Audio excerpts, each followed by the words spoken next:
Ayan po, dito sa kubo, araw-araw po meron tayong routine dito. Tulad ngayon, meron natin kangkong, yung kinuha natin kangkong ngayon ay atin ayusin. Ayusin muna natin ito ating sinaing na pagkain ng mga dogs. Kadadating dito, nagsasaing din kami para sa mga alaga namin. Ayan po, ang lakas ng apoy dito. Ito, maganda, kahit mahal pa ang gas, wala tayong problema kasi maraming kahoy dito. Yan yung gamit namin pang luto.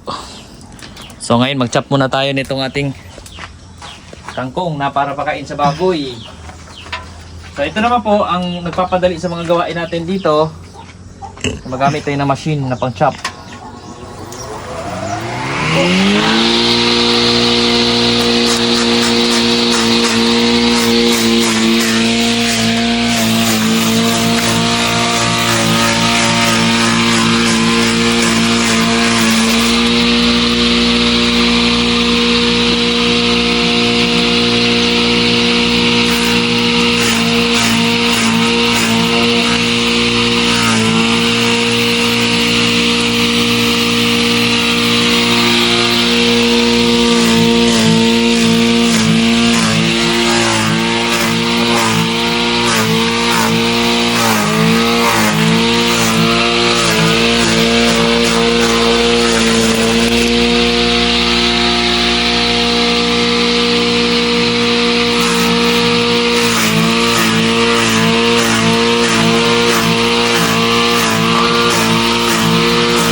Napakadali na lamang po magpaasikaso din ang pagkain ng mga alaga. So ito na po yun, na-chop natin. So ito, pagkain na po ito ng baboy.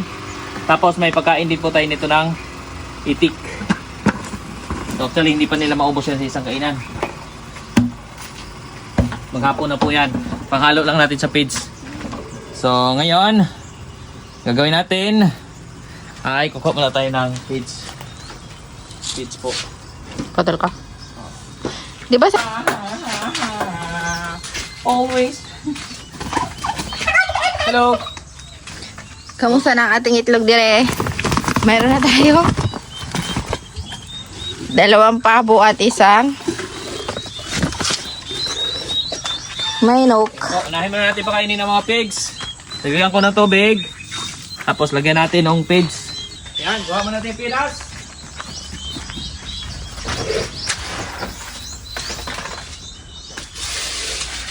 O, isa't kalahati lang nitong timba ang binibigay natin kasi hinahaluan naman natin ng kangkong. Tapos lagyan natin vitamins. Meron pa tayong vitamins po ito. Lagyan natin. Paminsan-minsan nagba-vitaminsin tayo ng baboy para malakas sila. What's that? Multi-V po ito. Wow. More healthy na ang kanilang food. Ito po ang vitamins natin. Multi-V na ano po, liquid yung binibigay natin. Yan po. So ito po sa lahat ng alaga, hinabigay din po natin ito yung mga pabo natin, mga sisiw, kaya polylix yung mga sisiw natin. Bihirang-bihira po namamatay ang mga sisiw dahil sa mga ginagamit natin na pampalakas ng immune system. Tapos kangkong. Kung kangkong, lagyan natin. Lagyan muna natin yan para mahalo yung vitamins. Tapos kangkong po. Tapos tingnan nyo po ang alaga natin ito habang kumakain ito mamaya. Haluin lang. Kulang ng tubig. Yan, nagdagan natin ito doon. Ayan na po, napaka-healthy na tingnan na pagkain nila, oh. Oh. Tara. Kainin natin sila.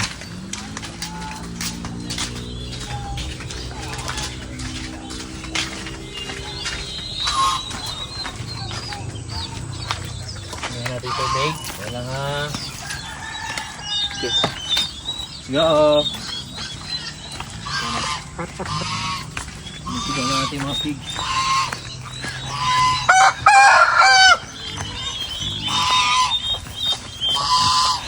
Alikod ng kasabahan, may mga alagang baboy na nakaaba. Hello? Kumusta na? Laki na, kulibiyag. Laki lang.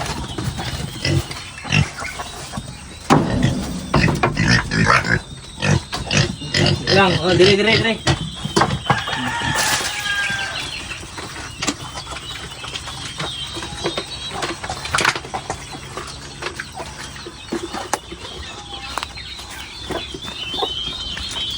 Po, magkapatid po yan na baboy. Pareho po silang baboy. Di ba, Dick? Buotan, oh. Aba, hindi na matakutin. Okay na. Dagdagan mo sila ng water mamaya. Hindi, may nainom naman sila. Ito, may dagdagan na naman ng tubig. Bawas na naman. Laki na. 2 months. 2 months na ata. Bilis na. 2 months? Parang 2 months na siya. January 5, simula ang pagkaanak. January, February, March. Magti 3 months. Lakas na nila kumain, guys. Tsaka ito po, ano lang to. Tingnan nyo. Ito, simentado. Tapos dyan po, nilalagyan kong tubig. Nagpuputik nga lang, pero dyan sila nag-swimming. Tapos pag nadumi naman sila doon sa dulo. May araw dyan, mabilis natutuyo. At wala pong amoy dito. So yun din po isa sa advantage ng gamit nating page. Kasi less po yung amoy. Dahil doon sa page na ginagamit natin. Bimig premium na starter yung gamit pa namin dito. Pero sa next bili natin, ano na, grower naman tayo na. Ito kasi ay gagawin nating inahing baboy ito. Sinasanay lang natin hawak-hawakan para kahit maging inahin na sila, hindi sila masyadong mailap. Masanay sila. Kailangan din medyo sanay din yung mga baboy. So yung housing natin, ito. Simple lamang po ito, oh. Ayan lang. Housing ng baboy. Tapos ayan na sila sa loob. May tubigan lang din tayo. May drinker sila doon. Lalagay akong drinker dyan. Tubig galing dito. Para hindi nila inumin yung kanilang tubig doon sa kanilang nilulubluban. Inahing baboy. Gagawin natin inahing baboy ito. Ang maganda sa kanila po, oh. Matangkad. Buhay na buhay yung dede. So goods na goods po ito pang inahin. Ayan po. So ganyan lang. Ayos na ayos. Tapos dito naman sa unahan, nandun naman yung mga namin sisiw ng pabo. Yan din, magpapakain din tayo ng sisiw ng pabo. Hello. Oh yun, oh. Gutom na sila. Bigyan din natin pagkain yan.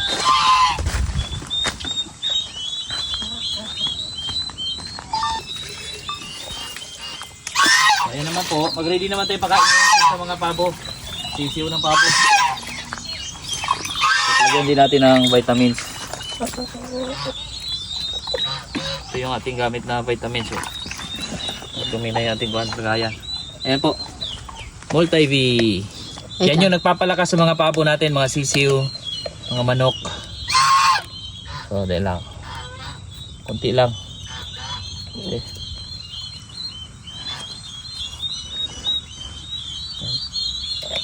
Tansya-tansya lang inilagay natin.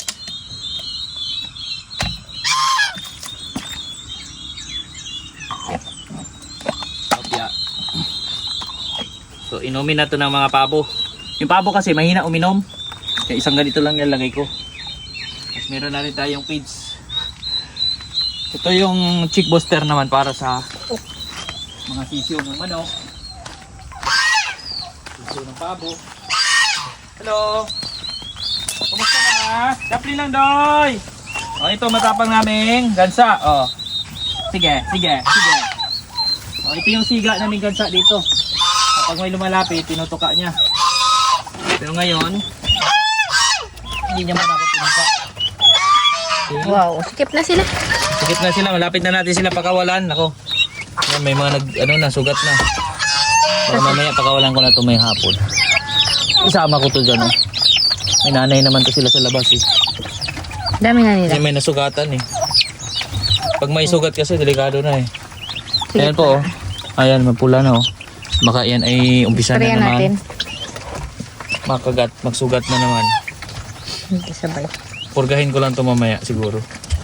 Vitamins lang ngayon, tapos mga purga. Tapos papakawalan ko na yan sila. At ngayon na may tag-init, so pwede tayo magpakawala ng pabo. Masikip na, pero kaya papakawalan na rin natin yan. Pagka siguro mamayang hapon siguro. So ayan po yung ating routine dito dyan. May nagliblib tayong manok. Tingnan mo rin dyan.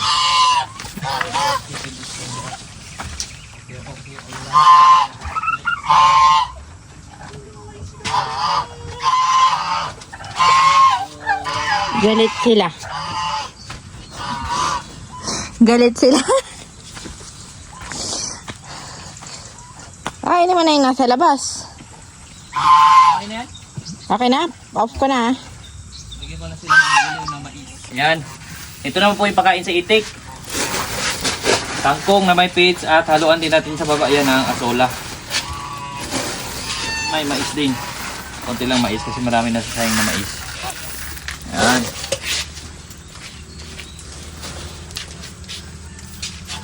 So yan yung ating kain sa mga itik. Tara, doon na naman tayo sa baba at magpakain tayo ng mga itik. Alin na doy! Ali doy! Tara.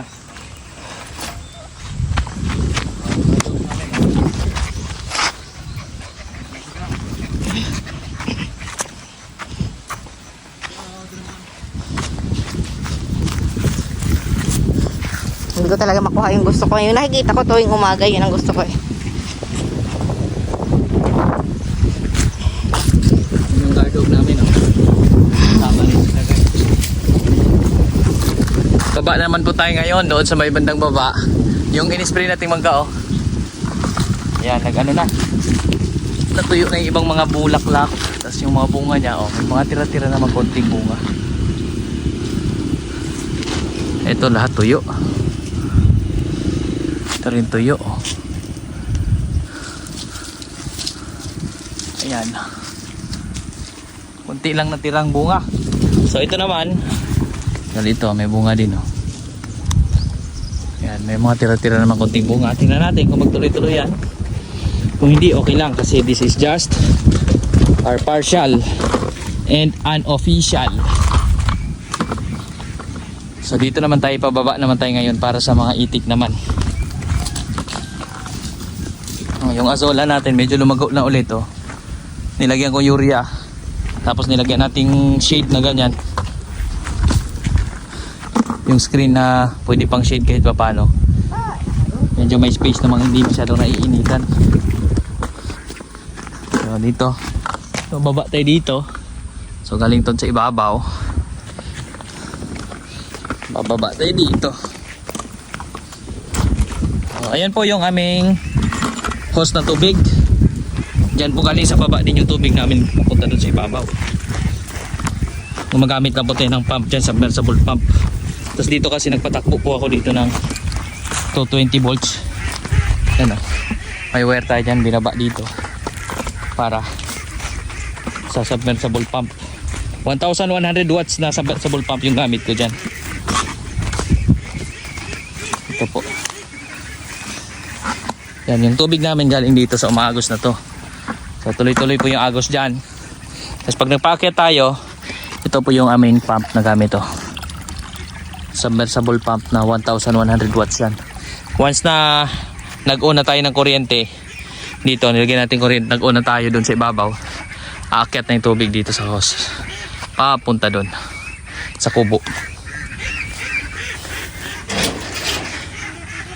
Nakakuha na rin po ako ang asola mula doon. So ngayon, nahalo ko naman doon sa daladala ko kanina. Kangkong, asola, pids, mais.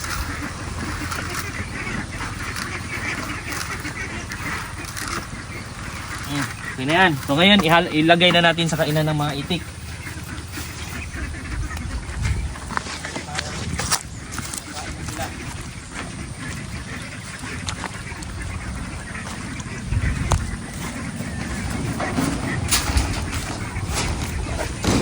Papalit lang tayo lagi ng kainan kasi nagkaroon ng ipot ng itik.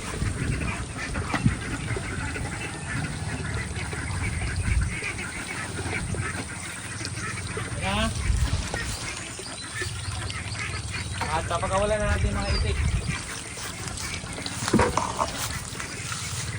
Yan sila.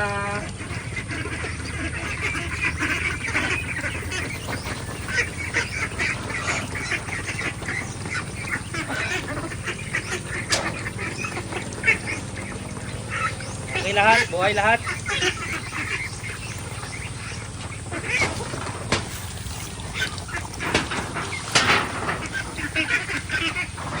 Akin na yung pangkain ng isda pa.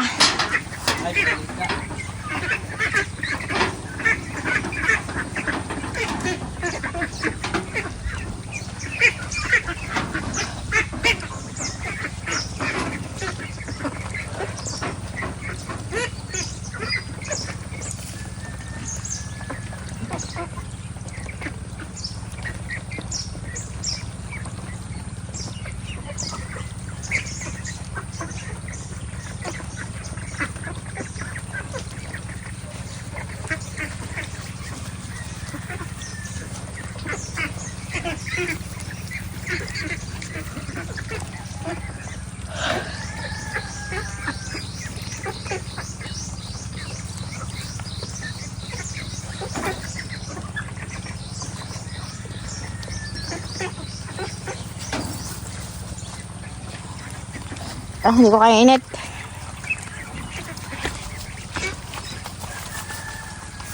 Kailangan sumiyalo muna. Pansamantagal. Ah. Napakainit. Lagyan mo lang yan. So ayan na po ang ating mga itik na malakas na pong kumain. Malalaki na rin po sila oh.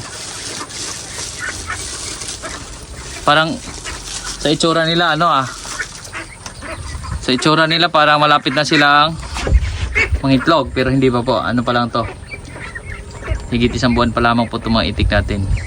So ganyan lang po. Yung tubig naman nila tuloy-tuloy po, flowing water po yan, kaya laging presko yung tubig nilang naiinom dyan.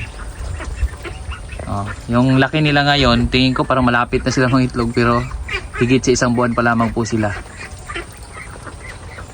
Konti lang po kasi kahit natututukan natin. Tingnan natin yung medyo marami-rami na in order natin kung paano natin sila i-grow. Ayan. Ito, meron pati naka-ready na asola. Yan yung pandagdag natin pagkain naman mamaya. So ayan po no. Yan muna po yung ating update dito sa ating mga alaga. At muli po, maraming salamat po sa inyong panonood.